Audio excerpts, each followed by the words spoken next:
الحمد لله رب العالمين والصلاة والسلام على خاتم النبيين أما بعد فأعوذ بالله من الشيطان الرجيم بسم الله الرحمن الرحيم پڑھیے الصلاة والسلام عليك يا رسول الله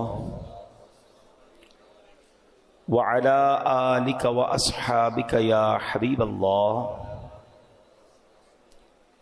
الصلاة والسلام عليك يا نبي الله وعلى آلك وأصحابك يا نور الله نويت سنة الاعتكاف۔ پیارے پیارے اسلامی بھائیوں، جب بھی مسجد میں داخل ہوا کریں یاد فرما کر اعتکاف کی نیت ضرور کر لیا کریں، اس سے ہمیں دیگر عبادتوں کے ساتھ ساتھ اعتکاف کا ثواب بھی ملتا رہے گا۔ درود پاک پڑھنے کے بے شمار فضائل و برکات ہیں۔ کعبے کے بدر الدجا، طیبہ کے شمس الضحیٰ صلی اللہ تعالی علیہ وسلم کا فرمان عالی شان ہے، اذا نسیتم شیئا فصلوا علی تذکروہ ان شاء اللہ تعالی۔ آقا فرماتے جب تم کوئی چیز بھول جاؤ تو مجھ پر درود پاک پڑھو، انشاءاللہ کریم وہ بات یاد آ جائے گی۔ کمال ہے درود پاک بھی، کتنی برکتیں ہیں۔ یعنی ایسا لگتا ہے کہ ہر پرابلم کا سولیوشن درود پاک میں۔ بعض اوقات ہوتا ہے ہمیں کوئی بات کرنی ہوتی ہے، اچانک بھول جاتے ہیں، یار پتہ نہیں کیا کہنا تھا، اچھا کوئی چیز رکھ کے بھول جاتے ہیں، نہیں مل رہی ہوتی، تو درود پاک کی برکت سے انشاءاللہ وہ بات بھی یاد آ جائے گی، وہ بھولی ہوئی چیز بھی انشاءاللہ مل جائے گی۔ ہمارے بیان میں ہم کوشش کرتے ہیں قرآن پاک کی کچھ آیتوں کی تلاوت ہو اور قرآن پاک ہی سے متعلق کچھ میسیجز ہم سمجھیں اور سیکھیں۔ آج قرآن پاک کی آیت کون سی ہے؟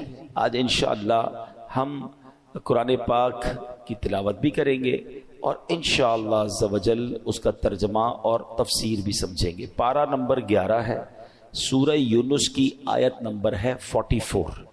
اللہ قرآن میں ارشاد فرماتا ہے، بسم اللہ الرحمن الرحیم، ان اللہ لا یظلم الناس شیئا ولکن الناس انفسهم یظلمون۔ ترجمہ، آسان ترجمہ قرآن کنز العرفان، بے شک اللہ لوگوں پر کوئی ظلم نہیں کرتا، ہاں لوگ ہی اپنی جانوں پر ظلم کرتے ہیں۔ اب یہ بڑی کمال کی آیت ہے، انشاءاللہ اس کی تفسیر سنیں گے۔ اب ذرا آیت کے بارے میں سنتے ہیں۔ ون آف دا امیزنگ آیت، یہ جھنجھوڑنے والی آیت ہے۔ کیا فرمایا؟ ان اللہ لا یظلم الناس شیئا، بے شک اللہ لوگوں پر کوئی ظلم نہیں کرتا۔ یاد رکھیے یہ رب قہار و جبار کی شان ہے کہ وہ کسی پر ظلم نہیں فرماتا۔ ویسے ایک مزے کی بات غور کی جائے تو اللہ کی طرف سے کسی پر ظلم ہو بھی نہیں سکتا۔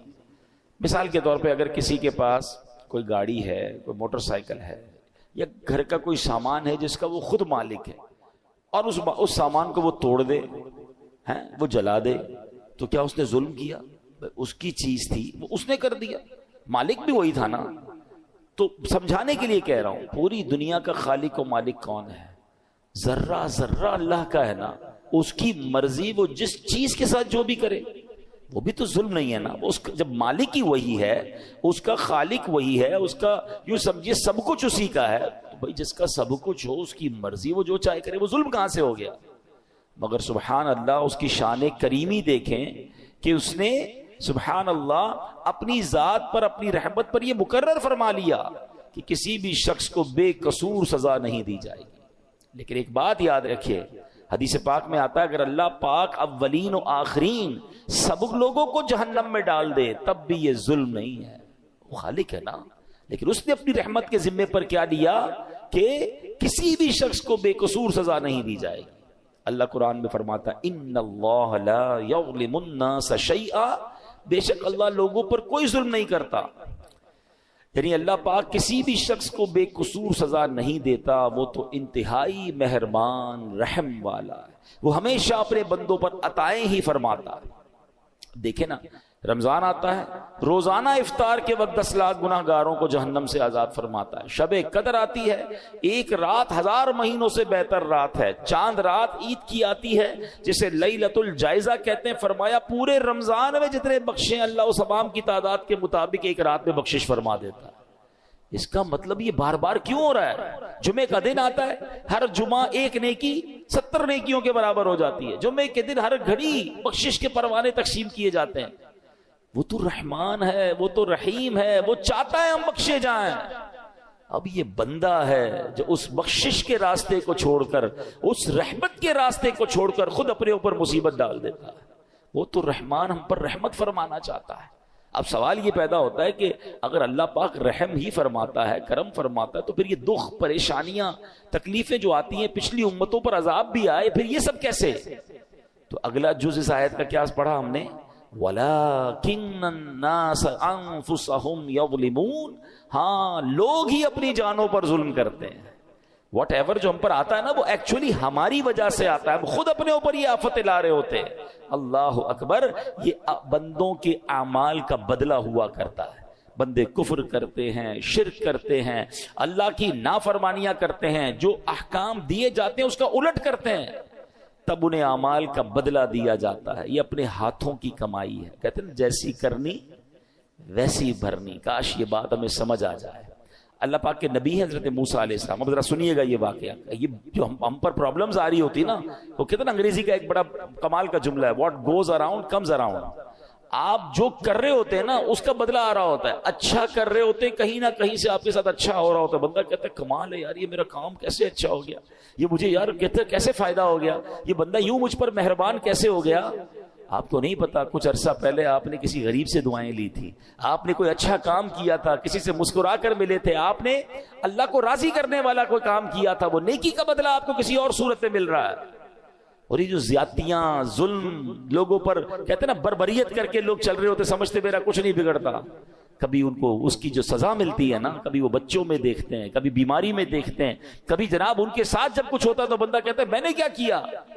جناب جو پہلے کیا تھا نا، یہ اس کی اب آپ کو سزا مل رہی ہے. اب سنیے، حضرت موسیٰ علیہ السلام نے اللہ سے عرض کی کہ اللہ میں تیرا عدل و انصاف دیکھنا چاہتا ہوں.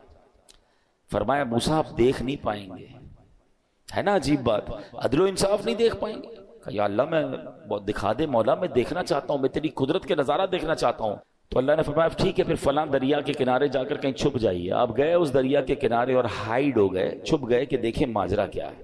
اب آپ نے دیکھا کہ تھوڑی دیر میں ایک شخص، امیر شخص آیا، گھوڑے پر سوار تھا، دریا پر آیا اور دریا کے پاس اس نے ہاتھ منہ دھویا اور اس کے پاس ایک تھیلا تھا مال سے بھرا ہوا، پیسوں سے بھرا ہوا. اس نے رکھا اور منہ ہاتھ دھویا، فریش ہوا اور گھوڑے پہ بیٹھ کے چلا گیا. اپنا وہ تھیلا جو ہے وہ دریا کے کنارے بھول گیا. ہو جاتا ہے کبھی ہم بھی کہیں جاتے ہیں تو کوئی چیز اچانک بھول جاتی ہے. اب ایک بچہ آیا، حضرت موسیٰ دیکھ رہے ہیں، بچہ آیا اور اس نے دیکھا کہ تھیلا ہے، پیسے بھرے میں، پیسے اٹھایا، وہ چلا گیا. تھوڑی دیر ہوئی تو ایک اور شخص آیا جو کہ اندھا تھا اور وہ آ کر دریا کے کنارے لیٹ گیا، آرام کرنے لگا. اب اس امیر شخص کو یاد آیا کہ میرا تو تھیلا رہ گیا تھا. وہ ڈھونڈتے ڈھونڈتے دریا پر آیا تو دیکھا ایک شخص لیٹا ہوا ہے اور آنکھیں بھی نہیں ہیں، اندھا ہے.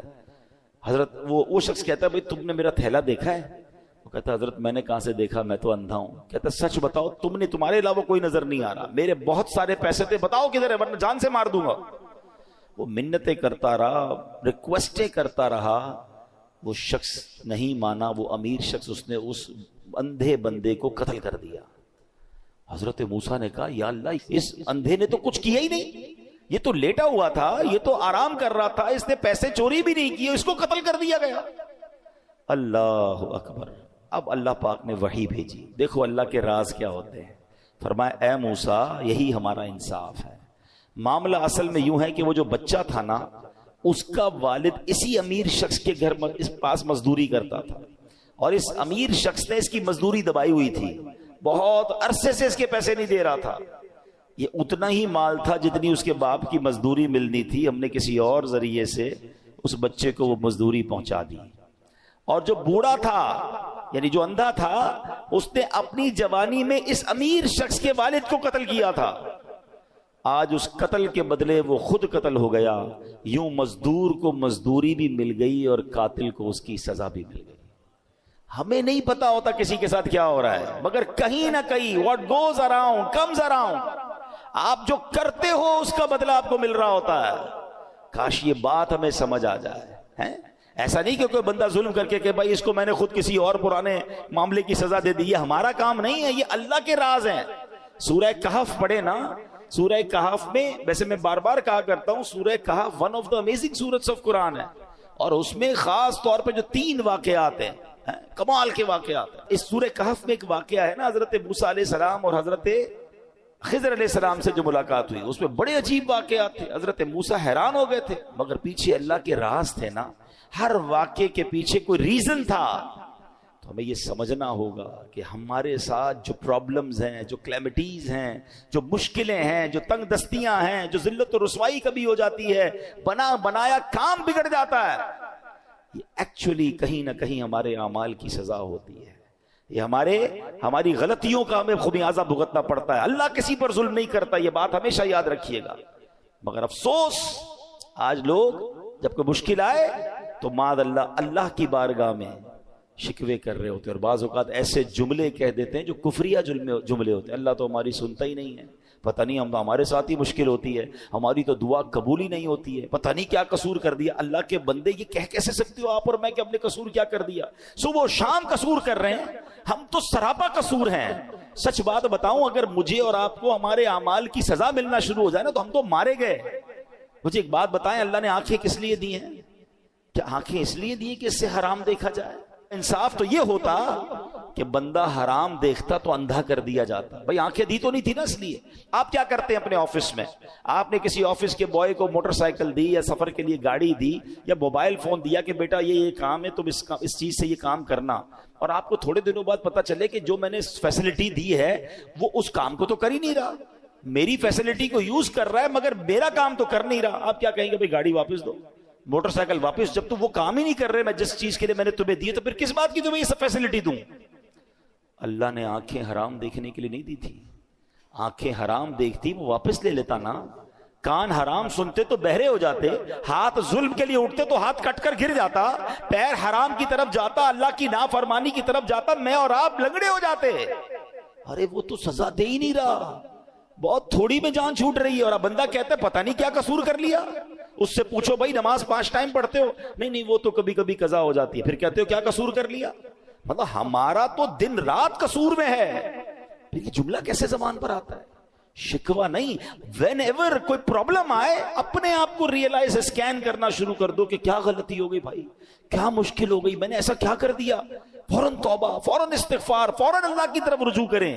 پھر دیکھیں انشاءاللہ رحمتوں کے دروازے پھر کھل جائیں گے۔ اللہ اکبر۔ ایک بار مسلمانوں کے پہلے خلیفہ حضرت ابو بکر صدیق رضی اللہ تعالیٰ عنہ نے بارگاہ رسالت میں عرض کی، اللہ پاک قرآن میں فرماتا ہے جو کوئی برائی کرے گا اسے اس کا بدلہ دیا جائے گا۔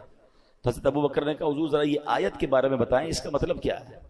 تو نبی پاک نے فرمایا غفر اللہ لکا یا ابا بکرن، اے ابو بکر اللہ پاک تیری بخشش فرمائے۔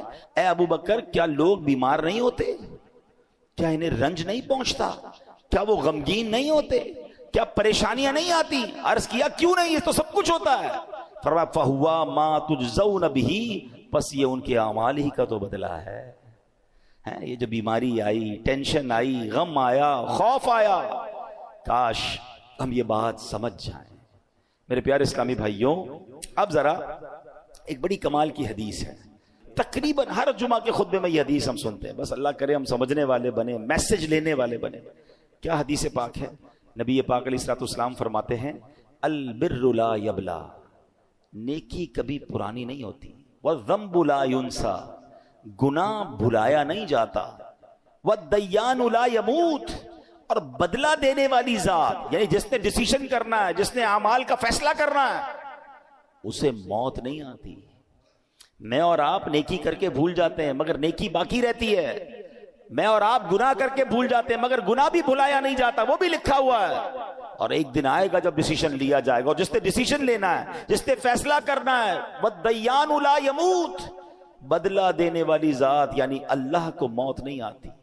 مگر اس حدیث کا جو اگلا پارٹ ہے نا، وہ ہمارا ٹاپک یہی ہے، اعمل ما شئت کما تدین تدان، جو چاہو کرو، اعمل ما شئت، جو دل چاہتا کرو، کما تدین تدان، پھر جیسی کرو گے نا ویسا ہی اس کا اجر پاؤ گے، ویسا ہی اس کا بدلہ ملنا، ٹٹ فار ٹٹ ہے نا، جیسی کرنی ویسی بھرنی۔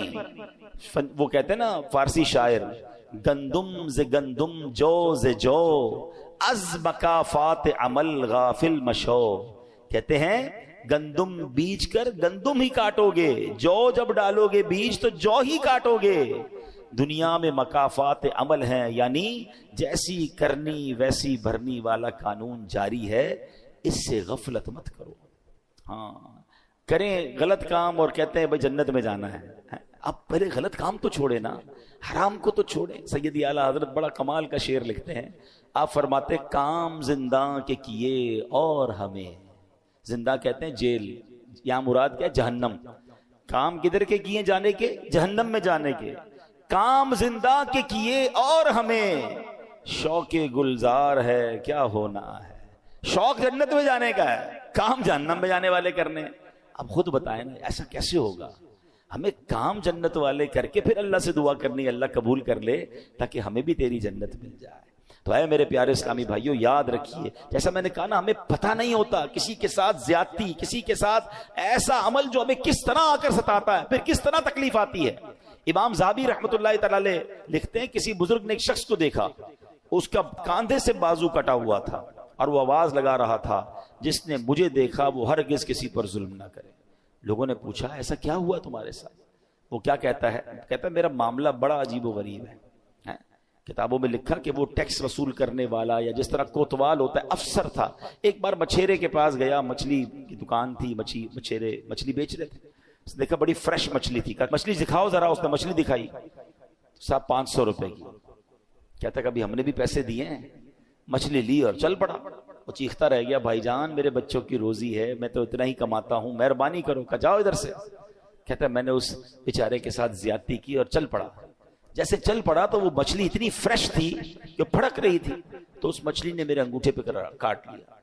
گھر آیا، بیوی کو کہا مچھلی بناؤ، آج بڑی شاندار فریش مچھلی لایا ہوں۔ بستر پر لیٹا تو انگوٹھے میں درد، بڑا شدید درد، لال ہو گیا پورا انگوٹھا۔ گھر کے قریب ہی ایک ڈاکٹر جاننے والا تھا، گیا اس کے پاس، کہا بھائی دیکھو یہ انگوٹھے میں کیا ہوا ہے۔ کہتا تمہارے انگوٹھے میں تو زہر پھیل گیا ہے، فوراً فیصلہ کرو، یا تو انگوٹھا ابھی ابھی کاٹ لو ورنہ پورے ہاتھ میں پھیل جائے گا۔ کہتا میں مرتا کیا نہ کرتا، روتے روتے انگوٹھا کٹوایا، پٹی بندھوائی۔ گھر آیا تو بیوی نے کہا مچھلی کا نہیں کھانی مجھے مچھلی، میرا انگوٹھا ہی کٹ گیا۔ تھوڑی دیر ہوئی تو پورا ہاتھ میں درد، پوری ہتھیلی لال، سوجنے لگ گئی۔ پھر گیا ڈاکٹر کے پاس، تم نے تو کہا تھا انگوٹھا کٹواؤ ہاتھ بچ جائے گا، یہ کیا ہوا؟ کہتا دیر ہو گئی، یہ پورے ہاتھ میں پھیل جائے گا، ہتھیلی کاٹو۔ کہتا میں نے ہتھیلی کٹوائی۔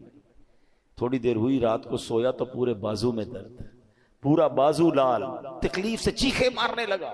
پھر گیا ڈاکٹر کے پاس، ڈاکٹر نے کہا اب تو پورا ہاتھ جو ہے وہ تمہارا سوج گیا ہے، جسم پورا کٹنا پڑے گا، اب جلدی فیصلہ کرو، ہاتھ کاٹو۔ اس کا ایک دوست بھی تھا، وہ دوست کہتا ہے یار یہ بتاؤ تمہارے ساتھ کوئی آج نیا معاملہ تو نہیں ہوا، کوئی یونیک بات، کوئی ہٹ کے کوئی کام کیا ہے تم نے؟ کہتے ہاں آج میں نے ایک مچھیرے کا حق دبایا ہے۔ وہ غریب چیختا رہ گیا، میں اس کی مچھلی لے کر آ گیا۔ کہ جلدی چلو اس کے پاس، معافی مانگ لو ورنہ ایک ایک کر کے تیرا پورا جسم کٹ جائے گا۔ وہ دونوں دوست رات مچھیروں کی بستی میں گئے، پٹیاں بندھی ہوئی، تکلیف سے چیخ رہا ہے، اور مچھیرے کی بستی میں جا کر ایک ایک گھر پر، ایک ایک جھونپڑی پر ڈھونڈتے رہے کدھر ہے وہ مچھیرا۔ آخر وہ مچھیرا ملا۔ وہ کہتے ہیں نا